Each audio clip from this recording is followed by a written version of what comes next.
Хүний бие бол ер нь амилсан ус юм байна. Хүний бие 82-оос 83% нь ерөөсөө ус байдаг. Тийм учраас хүн идж ууж байгаа юм дотор ялангуяа ууж байгаа усандаа хамгийн их анхаарах хэрэгтэй. Эрдэнэс нас монголчууд ярьдаг. Идэх юм яах вэ? Хоол яах вэ? Усаас анхаарах хэрэгтэй гэж. Би ч гэсэн ер нь бол өдөрт 1 литр орчим ус уудаг. Ялангуяа наа чи ингээ бүр хотоодныхаа ихэнх хэсгийг хагалгаа айлга авахулсан бол усан дээр онцгой анхаарах хэрэгтэй болдгоо. Тэгэхээр Vitafit Group олон янзын ундаа ус сайн бүтээгдэхүүн хийдэг.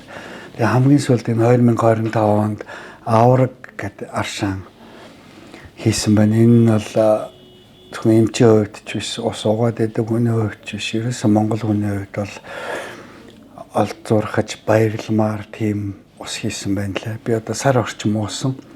Өнөөдөр өглөөний хаалганы дараа гарч ирээд нэг талыг уучаад байж баг багаар нэг хотод авахулсан болохоор ер нь хотодны хүмүүс бол энийг бас балгаар нь ууж байл зүгээр юм байна.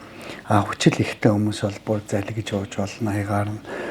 Бус хүмүүс бол баг багаар нь ойрхон өдрийн турш уул зүгээр ингээ уучаад байж байна. Энэ авраг аршин бол хэрлэнгийн хөдөө аралд уулан ихийн гэрийн буурын ойрхон сүлд бүрт үжний хатны авраг ордон байсан тийм монголчуудын бүх монгол ухсаатны хамгийн ариун эндэн дээж хөтөн болсон тэр газрын тийм ариун ус байгаамаа. Тийм болохоор тэрийг нь ч гэсэн их бэлэгшиж бодож байгаа. Өөрөөр хэлбэл уулан үжний бүрт хатны өглөө цагаа хийж уудаг байсан, өдрийн орон хоолоо хийдэг байсан, магадгүй аршаан болгож хэрглэж байсан энэ усыг хэрэглэх аз бидний үед ингээд тохиож байна. Vitafit компанийнханд маш их баярлалаа. Хүмүүсийг зүгээр ус гэж бодоод ч гэсэн монголчууд хотод гэзний асуудал ихтэй, хотоодондоо ч гэсэн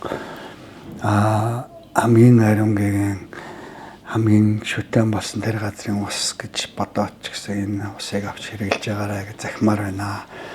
Тэр байтугай магадгүй өөр Монгол айлмаг бүрээд найзуудтай ч гэсэн шинжил цагаан сараар бос үед ч гэсэн Монгол хүн хаар ус өгдөг юм л хайрны нариун гээгэн шүтэн болсон энэ усыг бэлэг болгож өгөөрэй гэж захимаар байна.